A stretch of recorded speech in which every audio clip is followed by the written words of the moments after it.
এলোমেলো হয়ে আছে পুরো ঘর, যেন একটু আগে কোনো ঝড় বয়ে গেছে রুমের প্রত্যেকটা জিনিসের ওপর দিয়ে। আলমারিতে থাকা বিভোরের প্রত্যেকটা শার্ট মেঝেতে অযত্নে অবহেলায় পড়ে আছে। নিজের অতি প্রিয় শার্টগুলোর এমন বেহাল অবস্থা দেখে কপালে হাত পড়ে বিভোরের। রুমের লণ্ডভণ্ড অবস্থা চোখে পড়লেও রুমের কোথাও ছড়িতে দেখা মিলল না। বিভোর দেখে দেখে পা ফেলে ভিতরে ঢোকে। সৈরিতি, কোথায় তুমি? ঘরের এমন অবস্থা কেন করেছো? আমার শার্টগুলো হাত দিয়েছো কেন তুমি? সৈরিতির কোনো শব্দ না পেয়ে চিন্তিত হয় বিভোর। কি মনে হতে ছুটে যায় বারান্দায়। বারান্দার একটা কোণে হাঁটুতে মাথা রেখে বসে আছে সৈরিতি।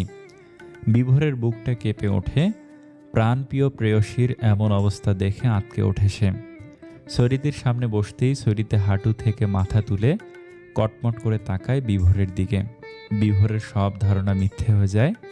তার প্রেয়সী কষ্ট নয়, বরং ভয়ঙ্করভাবে রেগে আছে। মুঠোফোনের কথোপকথনে প্রায় অনেকবারই সৈরিতির এমন রাগের সম্মুখীন হয়েছে, কিন্তু সামনাসামনি হতেই প্রথম বিভোর পিছিয়ে বসে। আমার চোখের সামনে থেকে চলে যান, না হলে ঠেলে নিচে ফেলে দেবো আপনাকে। বিভোর এখনই চাইছে না তার সন্ধ্যার কাছে ধরা দিতে, তাই সে কোনো রকম অনুভূতি দেখায় না। আমি শেষ পর্যন্ত একটা ডাকাত মেয়েকে বিয়ে করলাম, দিনে দুপুরে এই মেয়ে যে আমাকেই খুন করে দেওয়ার হুমকি দিচ্ছে। হ্যাঁ, তো এই ডাকাত মেয়েটাকে ডিভোর্স দিয়ে ওই প্যান্ট শার্ট পরা আধুনিকাকে বিয়ে করুন না। সে তো আমি করবই, 6 মাস অপেক্ষা করতে হবে তার জন্য। ততদিন ভাবছি আমি আর সন্ধ্যা লিভ ইনে থাকবো। বিভোরের কলার ধরে কটমট করে ওর দিকে তাকায় সৈরিতি। তার মনের ভিতরে সৃষ্টি হওয়া দাবানল আরও দূর পর্যন্ত ছড়িয়ে পড়ে, পুড়িয়ে দিতে থাকে দূর বহুদূর। নিজে খারাপ হচ্ছেন তো হন, সন্ধ্যাকে নিয়ে আর একটাও বাজে কথা বললে আপনাকে খুন করে ফেলবো আমি। সন্ধ্যা কোনোদিনও আপনার সাথে লিভ ইন রিলেশনে যাবে না, কোনোদিনও না। কি বলছো কি? সন্ধ্যা তো এই কথাটা আমাকে নিজে বলেছে। সেটা আপনার ওই আধুনিকা গার্লফ্রেন্ড বলেছে, সন্ধ্যা না। আমার এই আধুনিকা গার্লফ্রেন্ডের নামই তো সন্ধ্যা। আপনি কেন বুঝতে চাইছেন না? ও সন্ধ্যা নয়, সন্ধ্যা নয়। ও আপনাকে ফাঁসাতে চাইছে। ও আপনার সন্ধ্যা নয় ডাক্তার সাহেব, আপনি একটু বুঝুন। তাহলে আমার সন্ধ্যাকে? সৈরিতীয় ভীষণ জেদি। ও তো ঠিক করে নিয়েছিল বিভোরকে কোনোদিনও নিজের পরিচয় জানাবে না। আপনি এখান থেকে যাবেন কি না সেটা আমাকে বলুন। আমাকে প্লিজ একটু একা থাকতে দিন। ভালো লাগছে না, আমার কিছু ভালো লাগছে না। সরিতির মনের ভিতরকার দহন ভালোভাবেই বুঝতে পারে বিভোর, কিন্তু তার কিছু করার নেই। সে চায় তার সন্ধ্যা তারার মুখ থেকে সবটা শুনতে। সেই 3 সপ্তাহে নিজে কম কষ্ট তো আর পায়নি। কেন ভালো লাগছে না? বিভোরের প্রশ্নের উপর প্রশ্ন শুনে বিরক্ত হয় সৈরিতি। ওখান থেকে উঠে রুমে চলে আসে। বিভোরও ওকে রাগানোর জন্য ওর পিছনে পিছনে চলে আসে। সৈরিতি সত্যি ভীষণ পরিমাণে রেগে যায়। ড্রয়িং টেবিল থেকে চিরুনিটা নিয়ে ছুঁড়ে মারে বিভোরের দিকে। বিভোর সঙ্গে সঙ্গে সেটা ধরে নেয়। তারপর ড্রেসিং টেবিলে থাকা বাকি জিনিসগুলো এক এক করে সরে বিভোরের দিকে, কিন্তু প্রত্যেকবারই বিভোর সেগুলো ধরে নেয়। বিরক্ত হয় সৈরিতি। আমাকে শান্তিতে থাকতে দেবেন না তো? এবার আমিও আপনার ওই পেয়ারের নকল সন্ধ্যার শান্তি নষ্ট করব। আপনি আমাকে চেনেন না। আমি যদি ওই মেয়েকে শাস্তা করতে না পারি তাহলে আমিও সৈরিতি নই। কথাটা বলেই রুম থেকে গট গট করে বেরিয়ে যায় সৈরিতি। বিভোর হতভম্ব হয়ে দাঁড়িয়ে থাকে। এই মেয়ের আবার তারটার কেটে গেল নাকি? না বাবা, আমি যাই, না হলে জুইয়ের কপালে যে কি শনি নাচছে। সৈরিতি শোনো, সৈরিতি, সৈরিতি দাঁড়াও, ও সৈরিতি। সৈরিতি দোতলার প্রত্যেকটা ঘরে খুঁজেও পায়নি জুইকে, তাই নিচতলা যায়। প্রথমে রান্নাঘরে ঢোকে, জুইকে দেখতে পায় না, কিন্তু হাতের সামনে থাকা ছুরিটা তুলে নেয় হাতে। তারপর পা বাড়ায় নিচতলার গেস্ট রুমের দিকে। বিভোর পেছন থেকে সৈরিতির হাতে ছুরিটা স্পষ্ট দেখতে পায়। সৈরিতির পিছনে দৌড়াতে শুরু করে সে। ক্রমাগত গেস্ট রুমের দরজায় ধাক্কা দিয়ে যাচ্ছে সৈরিতি। মিনিট 5 পর দরজা খোলে জুই। ড্রেস চেঞ্জ করে সে এখন একটা নাইট গ্রাউন্ড পরে আছে। সৈরিতি আপাদমস্তক পর্যবেক্ষণ করে জুইকে। মানেটা কি? তুমি কি এখানে পার্মানেন্ট থাকার জন্য চলে এসেছো নাকি? এতক্ষণে বিভোর এসে দাঁড়িয়েছে সৈরিতির পিছনে। সে করুণ চোখে তাকিয়ে আছে জুইয়ের দিকে। জুই একবার বিষয়টা বোঝার জন্য বিভোরের দিকে তাকালো। সৈরিতি সেটা দেখে আরও ক্ষেপে যায়। এই মেয়ে, আমি তোমার সাথে কথা বলছি, আর তুমি ওনার দিকে তাকিয়ে আছো কেন? জুই শুকনো ঢোক গিলে একটা দুপা পিছিয়ে যেতেই সৈরিতি আরও দুপা এগিয়ে যায় জুইয়ের দিকে। তোমাকে আমি কিছু জিজ্ঞাসা করেছি, একবারে ব্যাগ গুছিয়ে নিয়ে চলে এসেছো দেখছি। জুই নিজের মনকে বোঝায়, ভয় পেলে চলবে না। বিভোরদা তার জন্য অনেক করছে, এখন বিভোরদার জন্য হলেও ওকে স্ট্রং থাকতে হবে। আমার হবু শ্বশুরবাড়িতে আমি ব্যাগ গুছিয়ে নিয়ে আসতেই পারি। হবু শ্বশুরবাড়ি সে আশা ভুলে যাও। সৈরিতি কাঞ্জিলাল কোনোদিনও বিভোর কাঞ্জিলালকে ডিভোর্স দেবে না, আর না তো তোমাদের বিয়ে হতে দেবে। তুমি ডিভোর্স দিতে বাধ্য সৈরিতি। রান্নাঘর থেকে আনা চাকুটা জুইয়ের গলার সামনে ধরে সৈরিতি। জুই ভয়ে আটকে ওঠে, কয়েকবার শুকনো ঢোক গিলে বিভোরের দিকে তাকায়। বিভোর সৈরিতিকে আটকাতে গেলে বিভোরের সামনেও ছুরিটা ধরে সৈরিতি। বিভোর 2 কদম পিছিয়ে যায়। এবার বলো কে তুমি? কেন মিথ্যে পরিচয়ে এখানে এসেছো? কি উদ্দেশ্য তোমার, বলো। আমি তো একটু আগেই বললাম যে আমি সন্ধ্যা। আমি কোনো মিথ্যে পরিচয়ে এখানে আসিনি। আমি সন্ধ্যা, আর আমার birth certificate, Aadhaar card, voter card, PAN card সবেতে আমার নাম সন্ধ্যা, সন্ধ্যা লাহিড়ী। আচ্ছা ঠিক আছে, দেখাও তোমার সমস্ত ডকুমেন্টস। আমি কি আমার সমস্ত ডকুমেন্টস ব্যাগে করে নিয়ে ঘুরবো নাকি? আমার বাড়িতে আছে সব। কোথায় তোমার বাড়ি? চলো, এখনই নিয়ে চলো আমাকে, আমি এখনই যাব। তুমি যে বলবে আমাকে সব করতে হবে নাকি? আমি তোমাকে কেন ডকুমেন্টস দেখাবো? আমি তোমাকে কোনো ডকুমেন্টস দেখাবো না। সৈরিতে আর কিছু বলে না। জুয়ের দিকে একটা রাগী দৃষ্টি নিক্ষেপ করে বিভোরকে কোনো পাত্তা না দিয়ে চলে যায় ওখান থেকে। ডাইনিং টেবিলে এসে বসে। জুয়ের জন্য রান্না করা খাবারগুলো সব টেবিলে সাজানো আছে। নিজের জন্য একটা প্লেট নিয়ে একটার পর একটা তরকারি চাপাতে থাকে প্লেটের ওপর। রাগে রাগে হিংস্র বাঘের মতো প্লেটটা থেকে খাবার তুলে মুখে ঢোকাতে গেলেই বিভোর ওর হাতটা ধরে নেয়। কি করছো কি? তোমার চিংড়িতে অ্যালার্জি? সৈরিতি বিভোরের দিকে তাকায়, তারপর বিভোরের হাতটা সরিয়ে দেয় নিজের হাতের ওপর থেকে। থাকুক অ্যালার্জি, থাকুক অ্যালার্জি। আমি আজ চিংড়িই খাবো, আর চিংড়ি দিয়ে করা সব রান্নাগুলোই খাবো, কেউ আটকাতে পারবে না। বিভোর খুব ভয় পেয়ে যায়। সন্ধ্যার সাথে 2.5 বছরের পরিচয়, সন্ধ্যার রাগের সাথে পরিচিত সে। বিভোর জানে সন্ধ্যার রাগের বশে উল্টাপাল্টা কথা বলে, তাইও ভেবেছিল সন্ধ্যাকে রাগিয়ে দিয়ে ওর পেট থেকে সত্যি কথাটা বের করবে, কিন্তু এতে যে হিতের বিপরীত হয়ে যাবে সেটাও জানতো না। সৈরিতি চিংড়ি মাছের সমস্ত পদ দিয়ে রাইসটা মাখায়, তারপর মুখে তুলতে যাওয়ার আগেই বিভোর ওর হাতটা ঝিটকে দেয়। ফলস্বরূপ সব ভাত পড়ে যায় মেঝেতে। সৈরিতির চোখ দিয়ে আগুন ঝরছে। কি করলেন আপনি এটা? আমি বললাম তো আপনাকে আমি আজ চিংড়ি খাবো। চিংড়ি খেলে তোমার শরীর খারাপ করবে। তাতে তো আপনারই সুবিধা। আমি মরে গেলে আপনাকে আর 6 মাস অপেক্ষা করতে হবে না। ওই মেয়ের সাথে আপনি বিয়ে না করেও থাকতে পারবেন। ওর একটা নাম আছে সৈরিতি, ওর নাম সন্ধ্যা। ওকে ওই মেয়েটা বলছো কেন? সৈরিতি এখন বেশি রেগে যায়। নিজের প্রিয় মানুষটা অন্য মেয়ের হয়ে কথা বলছে, আবার তারই বিরুদ্ধে।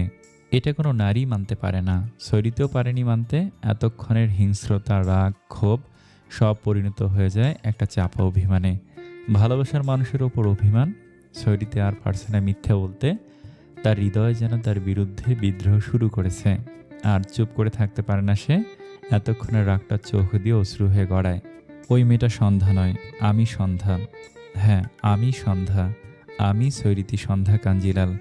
আপনি না জেনে বাধ্য হয়ে অন্যের শর্তের জন্য যাকে বিয়ে করছেন সে আপনার সন্ধ্যা না, ও সন্ধ্যা নয়। চারিদিকে একটা শুনশান নীরবতা। সৈরিতি বিভোরের দিকে হতভম্বের ন্যায় তাকিয়ে আছে, আর বিভোর গালে হাত দিয়ে বাঁকাভাবে হাসছে। সাফল্যের হাসি, একটা যুদ্ধ জয়ের হাসি, জিতে যাওয়ার হাসি। তাহলে সৈরিতি ম্যাডাম স্বীকার করছেন যে তিনি সন্ধ্যা তারা, আইডির মালকিন, মিসেস সন্ধ্যা। না মানে, অস্বীকার করার আর কোনো জায়গা নেই মিসেস কাঞ্জিলাল। তুমি হয়তো ভুলে যাচ্ছ পুরো বাড়িতে সিসি ক্যামেরা লাগানো আছে, তাই তোমার পুরো স্বীকারোক্তিটাই রেকর্ড হয়েছে। বিভোরদা চিন্তা করো না, আমি আমার মুঠোফোনেও সবটা বন্দি করে নিয়েছি। মেলি কণ্ঠ শুনে দুজনেই তাকায় কথার উৎস খুঁজতে। দেখে জুই ওদের সামনে দাঁড়িয়ে আছে। সরিতে একবার বিভোরের মুখের দিকে তাকিয়ে নিজের সমস্ত প্রশ্নের উত্তর খুঁজতে যায়। Great job my dear, you are my best sister. ফাটিয়ে দিয়েছিস পুরো। সিস্টার মানে? আমি কিছু বুঝতে পারছি না। সৈরিতির প্রশ্ন শুনে জুই হেসে এগিয়ে আসে সৈরিতির কাছে। সৈরিতির পাশে দাঁড়ায় সে। আমি তোমার সব থেকে ছোট ননদ, বিভোর দাদার মাসির মেয়ে। সৈরিতি ভুরু কুঁচকায়। ধীরে ধীরে ওর কাছে সবটা পরিষ্কার হতে থাকে। তার মানে সবটাই পূর্ব পরিকল্পিত।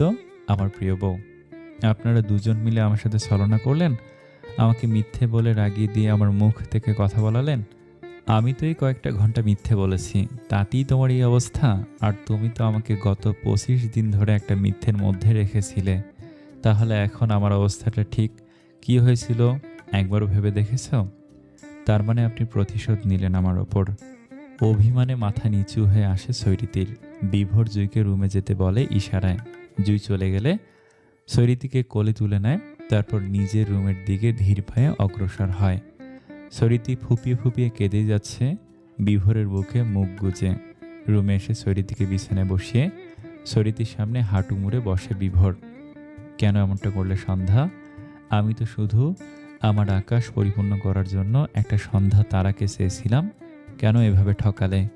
সৈরিতি মাথা নিচু করে কেঁদেই যাচ্ছে। বিভোরের দিকে মুখ তুলে তাকানোর সাহস ওর হচ্ছে না। যতই হোক, দোষটা তো ওরই। বিভোরকে অবাক করে দেওয়ার জন্য এত আয়োজন করলেও এতে করে বিভোর কষ্ট ছাড়া কিছুই পায়নি। মুখ তোলো, আজ তোমাকে আমার মুখোমুখি হতে হবে, সব প্রশ্নের উত্তর আমাকে দিতেই হবে। সৈরিতি মুখ তুলে তাকায়, ঠোঁটে ঠোঁট চেপে কাছে সৈরিতি। আপনি যেদিন বিনীতা বৌদির সঙ্গে আমার ভাইয়ের বিয়ের কথা বলতে গিয়েছিলেন, সেদিন আপনাকে দেখেছিলাম আমি। বিয়ে ঠিক হতেই আমি ভাবলাম ভাইয়া আর বৌদির বিয়ের দিন আপনাকে সারপ্রাইজ দেব, তাই আপনার সাথে যোগাযোগ বিচ্ছিন্ন করলাম। কিন্তু পরে বাবা জানায় আপনি নাকি আমাকে বিয়ে করতে চেয়েছেন। আমি তখন ভাবলাম আপনি হয়তো জেনে গেছেন যে আমি ভাইয়ের বোন, তাই বিয়ে করতে চেয়েছেন। কিন্তু বিয়ের দিন আপনি আমার সেই ধারণাটা পাল্টে দিলেন। গায়ে হলুদের ঠিক আগের মুহূর্তে আমাকে ফোন করে বললেন বিয়েটা করবেন ঠিকই, কিন্তু আমি যেন আপনার থেকে ভালোবাসা আশা না করি। আমি না হয় জানতাম না, কিন্তু তুমি তো জানতে। বিয়ের দিন যখন ফোন করেছিলাম তখন বললেন না কেন সত্যিটা? আমাদের প্রথম রাতে সারপ্রাইজ দেব ভেবেছিলাম, কিন্তু সেই প্রথম রাত আর এলো না আমাদের জীবনে। তবু আমি বলতে গিয়েছিলাম আপনাকে, কিন্তু আপনি আমায় ঠেলে। আর বলতে পারে না সৈরিতি মাথা নিচু করে বাচ্চাদের মতো কেঁদে ওঠে। বিভোর সৈরিতিকে নিজের সাথে মিশিয়ে নেয়। সৈরিতিও ভালোবাসার মানুষটার স্পর্শ পেয়ে আবারও কেঁদে ওঠে। আমি বুঝতে পারিনি তোমার বাবার ওপর তখন আমার এতই রাগ হয়েছিল। আমার শুধু মনে হচ্ছিল তোমার বাবার জন্যই আমার সন্ধ্যা আমার থেকে দূরে চলে গেল। তাই রাগের বশে আমাকে ক্ষমা করো প্লিজ। আমি রাগ করিনি ডাক্তার সাহেব, এতে আপনার দোষ ছিল না, কিন্তু তবুও আমার খারাপ লেগেছিল। আমি যখন তোমাকে মেসেজ করেছিলাম তখনও কেন আমাকে বললে না সবটা? আমি তোমায় আঘাত করেছিলাম বলে অভিমান করেছিলে? সরিতি বিভোরের বুক থেকে মাথা তুলল, তারপর আবার মাথা নিচু করে ফেলে। না ডাক্তার সাহেব, আমি অভিমান করিনি। আপনার কষ্ট আমার সহ্য হচ্ছিল না। আমি ভেবেছিলাম আপনি সরিতির কথা কোনোদিনও শুনবেন না, কিন্তু সন্ধ্যার কথা শুনবেন। আপনাকে বলতেও চেয়েছিলাম আমি, কিন্তু আপনি সরিতিকে নিজের অজান্তেই ওর জীবনের একটা চরম সত্য জানিয়ে দিলেন। আমার বাবা কিভাবে আপনাকে বাধ্য করেছে এই বিয়ে করতে সেটা জানালেন আপনি। আর সাথে সাথে এটাও বোঝালেন আপনি একটা ব্যর্থ নারীকে বিয়ে করে কতটা সাফার করছেন। একজন সন্তান জন্ম দিতে অক্ষম নারী চায়নি তার ভালোবাসার মানুষটাকে ঠকাতে, তাকে বাবা ডাক থেকে বঞ্চিত করতে। ওহ গড! তার মানে সেদিন তুমি আমার কাছ থেকে সবটা জেনেই আমাকে ডিভোর্সের কথাটা বলেছিলে, এই বিবাহ থেকে বিচ্ছেদ চেয়েছিলাম না ডাক্তার সাহেব, এখনও চাই এবং সারা জীবনে চাইব। আমি এই বিয়ে নামক সম্পর্কের মধ্যে থাকতে চাই না। আমি আপনাকে মুক্তি দেব, আপনি আরেকটা বিয়ে করুন যে আপনাকে বাবার ডাক শোনাতে পারবে। বিভোর সরিতির গালে সজোরে একটা আঘাত করে। সরিতি গালে হাত দিয়ে আবারও ফুপিয়ে ওঠে, কাঁদছে আর বারে বারে হেসকি তুলছে। জীবনে কি বাচ্চাটাই সব সন্ধ্যা? সরিতি কোনো কথা না বলে কাঁদতে থাকে। সন্ধ্যা, আমি তোমাকে কিছু জিজ্ঞাসা করেছি, এক মুহূর্তের জন্য ভুলে যান আমি সন্ধ্যা, যাকে আপনি ভালোবাসেন। শুধু ভাবুন আমি সরিতি লাহিড়ী, যার বাবা আপনাকে আমাকে বিয়ে করতে বাধ্য করেছে কারণ তার মেয়ে কোনোদিনও মা হতে পারবে না। এবার বলুন আপনার মতামত কি? থাকতে পারবেন সরিতির সাথে সারাটা জীবন? বিভোর কোনো উত্তর দেয় না, কিছুক্ষণ নীরবতা বজায় রাখে। সরিতি বিভোরের নীরবতা দেখে হাসে। কি হলো, এখন উত্তর দিন আমার প্রশ্নের। যদি বলো সরিতির সাথে থাকতে, তাহলে আমি থাকবো না, কারণ আমি সন্ধ্যাকে ভালোবাসি। আমি সরিতিকে না পারবো কোনোদিনও স্ত্রী হিসেবে মানতে, আর না পারবো ভালোবাসতে। কিন্তু প্রসঙ্গটা যখন সন্ধ্যা তারার আসে, তখন আমার ভালোবাসা সবটা নিংড়ে আমি তাকে দেব। সন্ধ্যা আমার রক্তে মিশে গেছে, তাকে ছাড়া আমি বাঁচতে ভুলে যাই। তাকে ছাড়া আমি শূন্য, আমার জীবনের পূর্ণতা শুধুই সন্ধ্যা। প্রসঙ্গটা সন্ধ্যার বলেই আপনি স্যাক্রিফাইস করতে চাইছেন। প্রসঙ্গটা যখন সরিতির ছিল, তখন আপনি তাকে স্ত্রী হিসেবে মেনে নিতেই চাইছেন না। তুমি আমাকে পুরোপুরি চিনে উঠতে পারোনি এখনো। আমি তো সরিতিকে কোনোদিনও ভালোবাসতেই পারতাম না, তাহলে স্ত্রী হিসেবে মানতাম কি করে? প্রসঙ্গটা ভালোবাসার, মা না হতে পারার নয়। আপনি অবুঝের মতো কথা বলবেন না। আপনি নিজের ভালো না বুঝলেও আমি আপনার ভালো বুঝি। আপনি আমার সাথে থাকলে সুখী হতে পারবেন না কোনোদিনও। যেই সুখ আমার কাছ থেকে আমার ভালোবাসা কেড়ে নেয়, সেই সুখ আমি চাই না। আর আমার এত ভালো তোমাকে ভাবতেও হবে না। এই 25 দিন ধরে অনেক ভালো ভেবেছ আমার, এবার আমাকে একটু রেহাই দাও। হ্যাঁ, আমি তো বলছি ডিভোর্স দিয়ে দেবো আপনাকে। বিভোর খুব রেগে যায়, হাতটা দিকে মারার জন্য উঠিয়েও নামিয়ে দেয়। হাতের মুঠো শক্ত করে নিজের রাগটা নিয়ন্ত্রণে আনার চেষ্টা করে। আমাকে আর রাগিও না সন্ধ্যা, আর একবার ডিভোর্সের কথা বললে তোমাকে খুন করে ফেলবো আমি। তুমি তো চাও না একসাথে বাঁচি আমরা, তবে একসাথে মরতে অবশ্যই পারবো। শরীরে মুখ চেপে ধরে বিভোরের, ওর চোখটা ছলছল করে ওঠে। আর কত যন্ত্রণা লেখা আছে আমার কপালে বলতে পারবেন? একটা নারীর জীবনের পরিপূর্ণতা যেখানে, সেখানে আমি পুরোপুরি শূন্য। আমার জীবনটাই কেন এমন হতে হলো? আমার জীবন তো এরকম হওয়ার কথা ছিল না। সরিতি ঠোঁট চেপে কাঁদতে থাকে। এতক্ষণ সে নিজের কষ্ট লুকিয়ে বিভোরের কথা ভাবলেও এখন আর সে পারে না। কষ্টটা চোখের জল হয়ে বেরিয়ে আসে। বিভোর সরিতিকে নিজের বুকে চেপে ধরে। সরিতিও খামচে ধরে বিভোরের পিঠের শার্ট। সমস্ত দুঃখ, কষ্ট, নাপড় যন্ত্রণা উজাড় করে দেয় বিভোরের বুকে। তুমি শূন্য নও সন্ধ্যা, আমি তোমাকে তোমার জীবনে পরিপূর্ণতা এনে দেব। দেখে নিও, এ কথা দিচ্ছি আমি তোমায়। কতটা সময় যে পেরিয়ে গেছে সেদিকে খেয়াল নেই দুজনের কারোরই। গত 1 মাসের সমস্ত কষ্ট এখন নিজেরা নিজেদের মধ্যে ভাগ করে নিচ্ছে। বিভোরের বুকে মাথা রেখে দুঃখ বিলাস করতে ব্যস্ত প্রেমিকা। প্রিয়তমার কষ্টের বোঝাটা নিজের করে নিচ্ছে তার প্রেমিক পুরুষ। বলছি কি বিভোরদা, সারা রাতটা পড়ে আছে প্রেম করার জন্য। এখন একটু এই ননদটার দিকে খেয়াল করতে বলো বৌদিকে। দরজার বাইরে উল্টো দিকে ঘুরে থাকা জুইয়ের কথায় ঘোর কাটল দুজনের। অপ্রস্তুত হয়ে একে অপরের থেকে দূরত্ব তৈরি করলো। উল্টো দিকে ঘুরে আসিস কেন? ভিতরে আয়। জুই বিভোরের ডাকে ঘুরে দাঁড়ালো, তারপর মুচকি হাসি দিয়ে রুমে ঢুকলো। কবি বলে গেছেন, দাদা বৌদি যখন প্রেম করবে তখন তাদের বিরক্ত না করতে। শরীরে এখনো লজ্জায় মাথা নিচু করে আছে। বিভোর জুইয়ের কানটা টেনে ধরে। জুই চেঁচিয়ে ওঠে, আহ দাদা ছাড়ো, লাগছে তো। খুব পাকা পাকা কথা শিখেছিস। মামনিকে বলে এবার বিয়ের ব্যবস্থা করতে হবে দেখছি। জুই বিভোরের হাতটা নিজের কানটা থেকে ছাড়িয়ে নেয়, তারপর একটু ভাব নিয়ে বলে, হ্যাঁ সে তো বলতেই পারো। আমার বিয়ের বয়স তো কম হয়নি, 20তে পদার্পণ করলাম এই বছরে। জানিস জুই, আমাদের হসপিটালে একজন পিয়ন আছে, তুই চাইলে কথা বলে দেখতে পারি। নিজে তো একজন অপরূপা সুন্দরীকে বিয়ে করেছ, আর আমার জন্য হসপিটালের পিয়ন কাকুকে বাঁচলে। কি স্বার্থপর গো তুমি। খেপি, বল কি বলতে এসেছিস? তোমরা দুজনে এত ব্যস্ত যে বাড়িতে একজন খিদেতে পেট হাতে করে নিয়ে বসে থাকতে পারে, সে কথা ভুলেই গেছো। নিজের জিভ কাটল ছৈরিতে। সত্যি তো এই বিষয়টা ওর মাথা থেকে বেরিয়ে গিয়েছিল। দেয়াল ঘড়ির দিকে তাকাতেই লজ্জায় মরে যায় সে। ঘড়িতে ঘন্টার কাঁটাটা প্রায় 11টার ঘরে। ছৈরিতি জুয়ের কাছে আসে। সরি গো, একদম খেয়াল ছিল না, চলো তোমাদের খেতে দেই। আবার ছুরি দিয়ে গলা কাটতে আসবে না তো? এমা না না, চলো আপনিও আসুন। ডাইনিং টেবিলে বসে আছে বিভোর আর জুই। ছৈরিতে খাবার সার্ভ করে দিচ্ছে। জুইয়ের খুব প্রিয় চিংড়ি মাছ, ওর জন্যই আজ ওর পছন্দের রান্না করিয়েছে বিভোর। ছোটবেলা থেকেই জুইকে খুব ভালোবাসে সে। মাসির মেয়ে বলে যে নিজের বোন নয় এমনটা ভাবতে দেয়নি কখনো জুইকে। যখনই বোনদের জন্য কিছু কিনেছে তখন সাথে সাথে জুইয়ের জন্যও কিছু কিনেছে। তবে বিয়েতে জুই আসতে পারেনি। উচ্চ মাধ্যমিক শেষ করেই উচ্চশিক্ষার জন্য তাকে পাড়ি জমাতে হয়েছে অন্য দেশে। কালই ফিরেছে জুই দেশে, কদিন থেকে আবার চলে যাবে। তাই বোনের জন্য এত আয়োজন বিভোরের। বৌদি তুমি খাবে না? ছড়িতে একবার বিভোরের মুখের দিকে তাকায়। বিভোর খায় মত্ত, নিঃশব্দে হাসে ছড়িতির বিভোরের অবহেলা দেখে। আজ কলেজে অনেকগুলো ফুচকা খেয়ে ফেলেছিলাম, তারপর আবার তুমি আসার আগেই আমি খেয়েছি। ছড়িতি কথাগুলো বলে ওখান থেকে যেতে গেলেই হাত টেনে ধরে বিভোরের দিকে তাকায় ছড়িতি। কিছু বলবেন? চুপচাপ খেতে বসো, আমার খিদে নেই ডাক্তার সাহেব।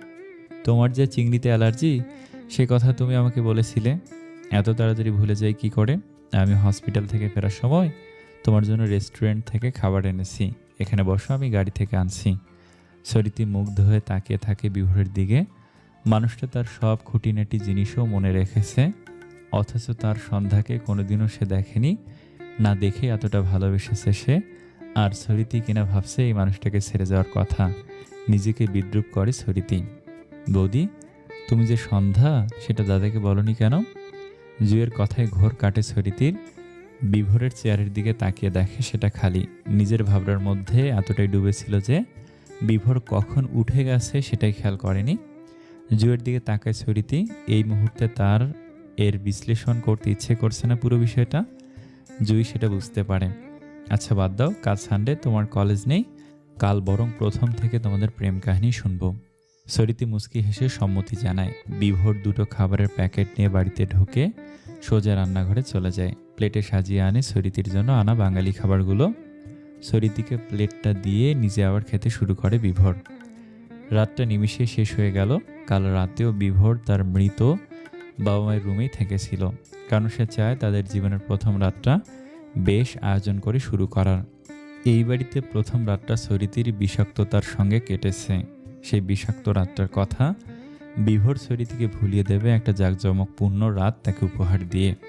আজ রবিবার, সবার ছুটি থাকলেও ডাক্তারদের জীবনে ছুটি বলে কোনো শব্দ হয় না। তাই বিভোরও সকাল সকাল হসপিটালে চলে গেছে। শেফালি সকাল সকাল এসে রান্না করে চলে গেছে। আকাশে মেঘ করেছে, তাই ঠান্ডা ঠান্ডা আবহাওয়ায় ছরিতি আর জুঁই ছাদে গেছে গাছে জল দিতে। কাল অবধি যেই মেয়েটার ওপর এত রাগ করে বসেছিল সেই মেয়েটাই তার সরলতা বাচ্চামি দিয়ে মন জয় করে নিয়েছে ছরিতির। বেশ মনে ধরেছে জুঁইকে ছরিতির। আর জুঁইও বিনীতার অভাব বুঝতে পারে না তার সঙ্গী যে এখন তার নতুন বৌদি। আচ্ছা জুঁই, তুমি উচ্চশিক্ষার জন্য কোন বিষয়টা বেছে নিয়েছো? মনোবিজ্ঞান বা মনস্তত্ত্ববিদ্যা? হঠাৎ এমন সাবজেক্টের ওপর আগ্রহ জন্মালো কেন? কাউকে বলবে না তো? ছরিতি সরু চোখে তাকায় জুঁইয়ের দিকে। মনোবিজ্ঞানের ছাত্রী না হলেও একজন মেয়ে হয়ে অন্য একটা মেয়ের চোখের ভাষা বুঝতে পারে প্রায়ই। ছরিতি ও জুঁইয়ের কথার ভাষটা ধরতে বেশি সময় লাগেনি। বয়ফ্রেন্ডের চক্কর আছে নাকি?